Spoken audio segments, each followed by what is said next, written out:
Your Bible with you tonight, to turn to the book of Mark. Book of Mark, chapter 8. When you get there, if you'll join me in standing. Mark, chapter 8.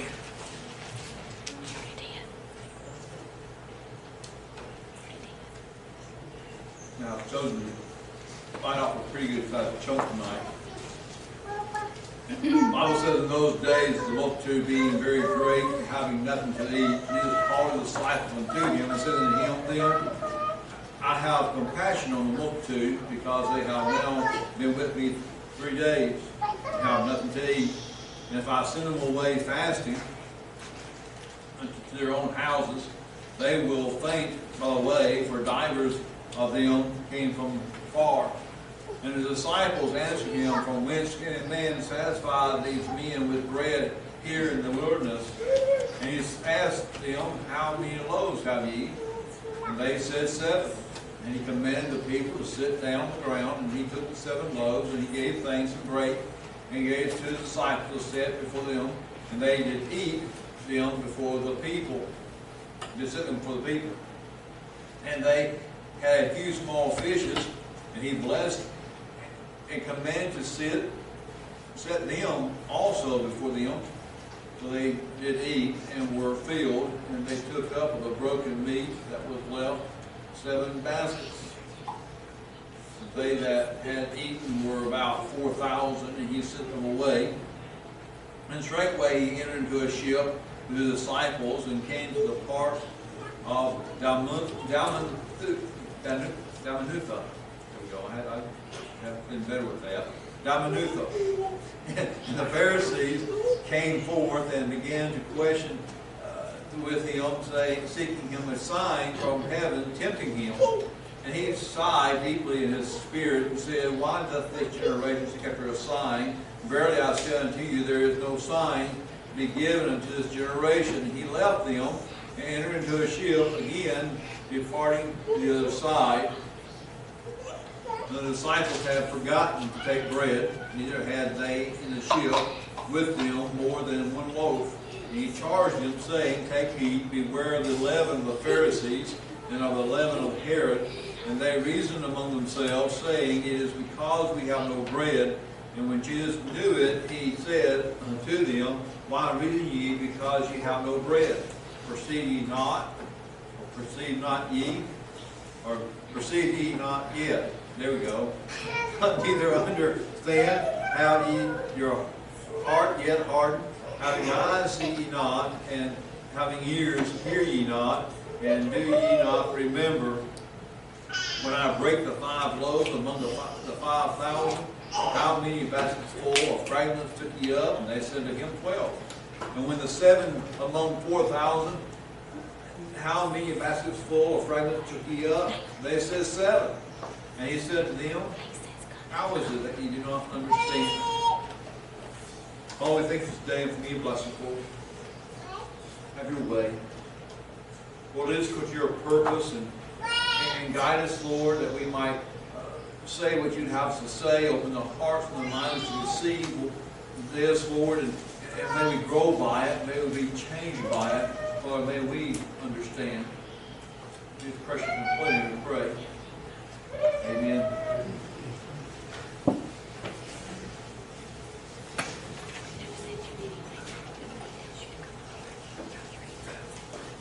Kind of take you on a journey a little bit, kind of remind you of where we are. As you recall, just a little bit ago, we were up in the coast of Tyre and Sidon, and in that region. Are you happy now? Up in that region, and we were up there, and there he was going to arrest the disciples, and a Syrophoenician woman came to him to have her daughter healed, and she had a demon. And he cast the demon out. He leaves there, and he comes down to that coast of Galilee and comes down towards the Decapolis. And I can do this for me and not for you. Turn this map around. Here you go. Down to the Decapolis, and down here, the Decapolis being 10 cities in that region there, he he begins to teach, and had a man come to him. You remember last week, they brought a man to him who was deaf and who had a speech impediment. He healed it in front of them in great demonstration, and apparently he is still down at Decapolis. And they have been with him for 3 days now. Listening to him speak and teach, and they haven't been eating. As Jesus would be, as such, after the 3 days, he says, I'm having compassion on these people. They've been here all this time. Listen to me. They haven't eaten. And if I send them away to their home, some of them have come from a far off place, but don't know where. They won't make it. Some of them don't have the strength to make it home. And his disciples come to him, and it sounds kind of familiar. We kind of covered just that other time event just earlier, and he said, "How many loaves have you?" And they said, 7. And he says, "Bring it." And then he breaks it, and has the people sit down. He breaks it, and he feeds the 4,000 there. Matthew tells us 4,000 men, not counting women and children. And so, again, 4,000 is a small number. All right, it's easier to count families than it is to count. You understand? Individuals, and they that 4,000. He feeds them, and then he gets it on boat. That's what he did last time. What? He fed them, got on boat. And the Bible says that he went to the part of down in Nutha. Matthew talks about the coast of Magdala. Okay, people don't know where the parts of Dalmanutha is, but I'm suggesting to you that the coast of Magdala are one of the parts of Dalmanutha. Okay, that's Latin. We'll say Dalmanutha. We're going to Magdala, the coast of Magdala. Okay, and understand that from Decapolis, if you were to get on a boat there at the Sea of Galilee and go up and around a little bit, that little nudge, that Magdala is here. That and I'm good for your vision, not for mine. So I'm filling for the thing. That's Bethsaida is up here on top. Capernaum's down a little bit. Gennesaret's here. We've been to these places, and now we're at Magdala, the coast of Magdala, right here below that region. And then there he gets off the boat, and guess what's there? Pharisees.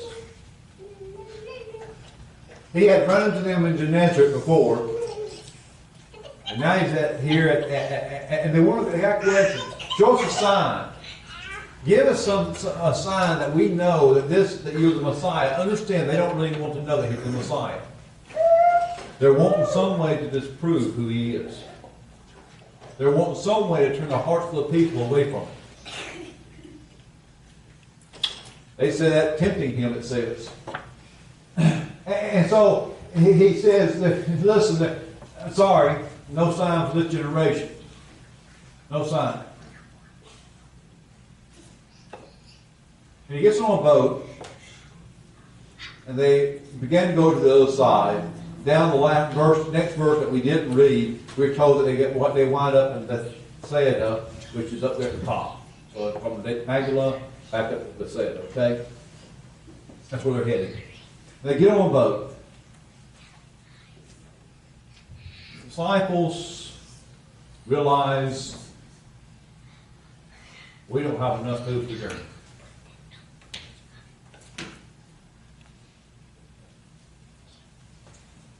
One loaf. For the disciples and a Messiah, we don't have enough food. And I can imagine that probably at this point somebody's pointing a finger, Judas, why didn't you go to the market while we were talking to the Pharisees about more bread? We got one loaf. Who's y'all about to get the loaf, the bread this time? And obviously they're more concerned about it. It's a notation. You understand that it's a notation in here. It doesn't necessarily say that they were talking about the ship. The disciples had forgotten to take bread. Neither had they in the ship with them more than one loaf. It's just a little kind of notation, a narrative for the narrative to kind of let you know where things are. And that's when Christ makes the comment to them, beware the leaven of the Pharisees and of Herod. The leaven of the Pharisees and the leaven of Herod.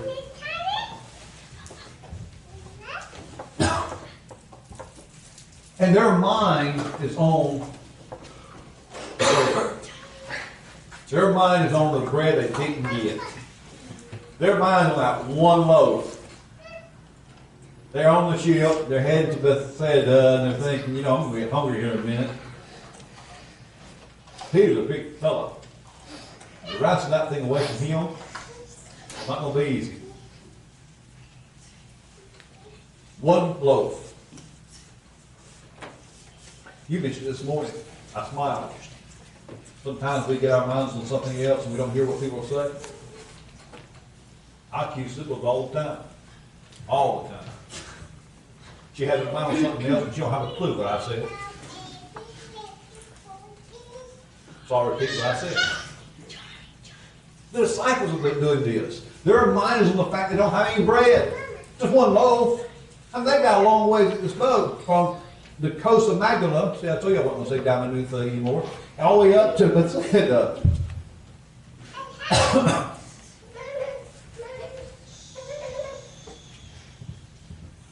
And Christ, and I'm doing a lot of background to kind of get you where I want you to be, and Christ says, don't you get it? Don't you get it?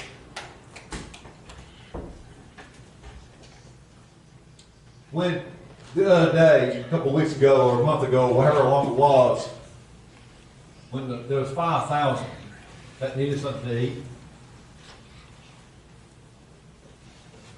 and there were just a few loaves of bread.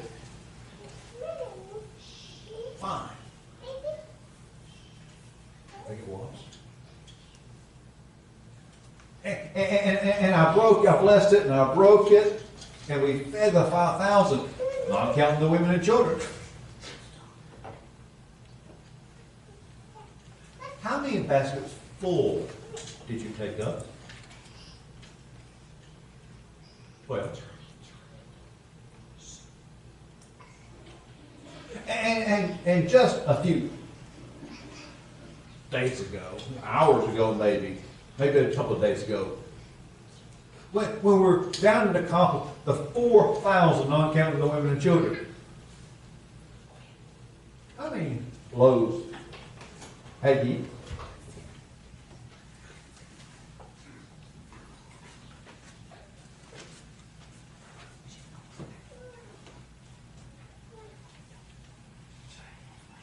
How many baskets do you take up? I'm trying to remember. My mind's slow. Seven. We took up 7 baskets. Do you think a loaf for just 13 men is going to be adequate with Jesus in the boat? Do you think it might last them longer than just going to Bethsaida? That he can bless this thing and they can sort of all the way around the Galilee a couple of times on that one loaf? It's not about the loaf. It's not because we don't have to listen. We got less weight in the boat now and we can actually make better time. No big deal. It's not about the loaf. Sometimes we get caught up, just like they do, on the wrong things. Sometimes we hear things based upon our situations and what's on our mind. And we don't hear what's really being said. And he said, listen, I'm not talking about the loaf. We don't even need the loaves. I'm paraphrasing, okay? I can just see Christ now and pick that loaf up and say, we don't even need this loaf. I can just put it overboard right now. We don't even need the loaves. I am the creator.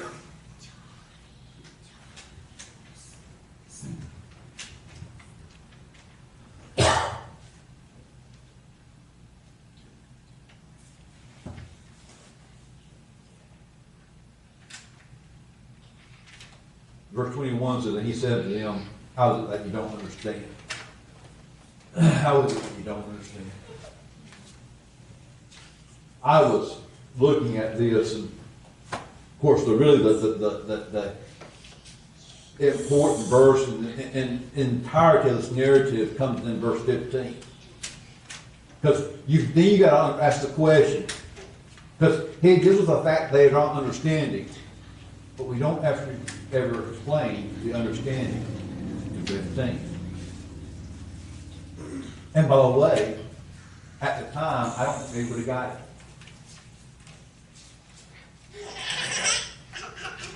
He says, take heed, beware of the leaven of the Pharisees and of the leaven of Herod.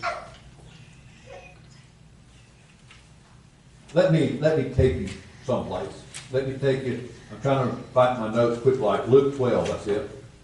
Luke 12. I want you to read this for yourself, because that way you don't have to question whether I know what I'm talking about or not. That's not really the reason, but anyway, sounds good. Luke 12, and 1. The reason is because if you read it yourself and you hear it, then it sticks. Okay? Does a better job that way. Luke 12 and 1. In the meantime, when they were gathered together in an innumerable multitude of people, and much that they trode one upon another, and he began to say unto the disciples, first of all, beware of the leaven of the Pharisees, which is hypocrisy. Okay? So first of all, I want you to understand that the leaven that he speaks of here in Mark, he talks about the leaven of the Pharisees. The leaven of the Pharisees is hypocrisy, okay? Plain and simple. It's hypocrisy. You know what hypocrisy is? We sometimes talk about people being hypocrites. And by the way, you can play a hypocrite. You understand that? And do a hypocritical act without being a hypocrite. You understand that? That's kind of a round circle kind of thing. But they were hypocrites. They claimed to be something they really weren't. The word hypocrite comes from the Greek, and it applies to the idea of a theater, the Greek theater. You remember when you had drama class, if you ever had drama class, which I didn't, I don't know if y'all did or not, but you saw the little the masks that were on the wall in different places. One was smiling, the other was sad, and they have the different. That's what a hypocrite does. It grounds a mask and wears it. That's what the word comes from, the theater, the Greek theater, and that's what it means to wear a mask. Listen, the Pharisees are wearing a mask. Christ tells the disciples at one place, and except your righteousness, see the righteousness of the scribes and the Pharisees, you shall no wise enter the kingdom of heaven. They were looked at by the people as being some great spiritual giants, but they weren't. They were just wearing a mask. See, they had the works of righteousness in public anyway. They had the works of righteousness. They didn't have righteousness. They didn't have the righteousness of God. They were just playing a role.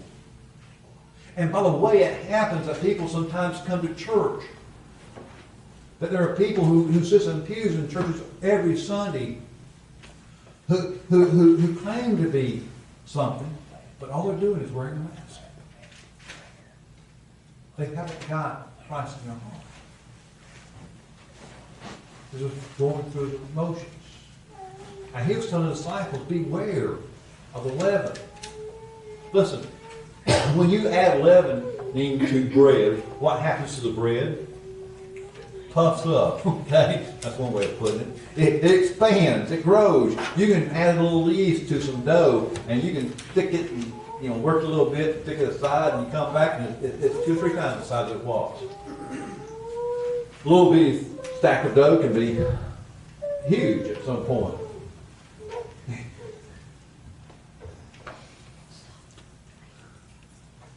Listen, sometimes people can wear a mask and appear to be a much bigger spiritual giant than what they really are. And that's what the Pharisees were doing. The mask of the Pharisees was this mask of this hypocrisy, what was a mask of false spirituality. They weren't real. They were elevating the traditions of the elders. They were elevating the works of the law, but they were not bringing to the table righteousness in God. They were leaving it all. They didn't understand. And so he warns them against the leaven of the Pharisees, but then he also warns them against the leaven of Herod. All I've got to do is take you a little bit back in the book of Mark to kind of remind you what Herod was like. Herod had an understanding of Jewish ancestry and law. He was himself a Jew, but he was also very much tied into the Roman way of doing things. And if you recall, the night that John lost his head, Herod was in the midst of a party. A drunken,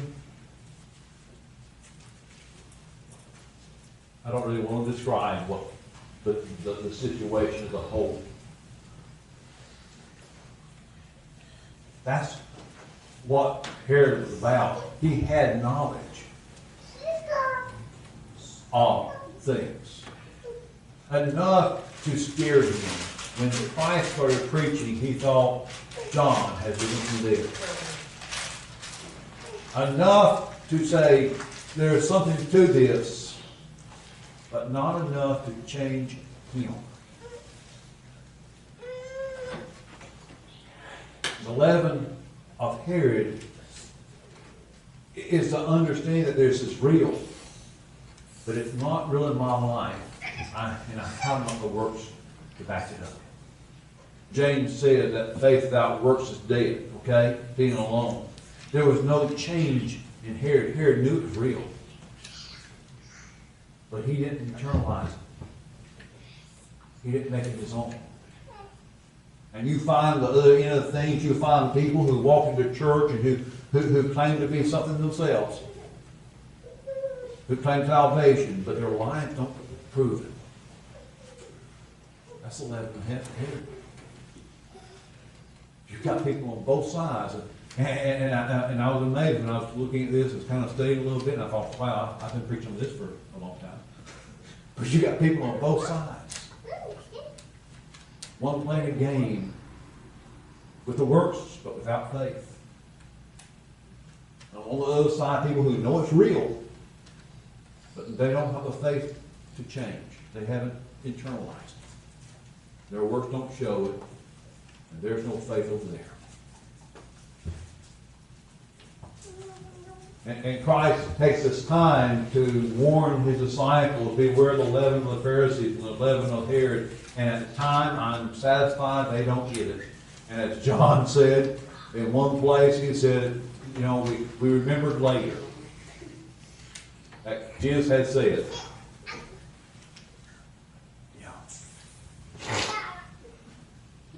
sometimes we'll remember later. And so I want to warn you tonight, beware the leaven that people add to Christianity. That's not Christianity. Beware of the leaven that people add to salvation. That's not salvation. Beware of the things that people want to add to the gospel. That's not the gospel. And beware of people who say they are something that they are not. see the song here. 77. Know your hearts tonight. If you're here tonight, you don't know Jesus Christ, your personal Savior.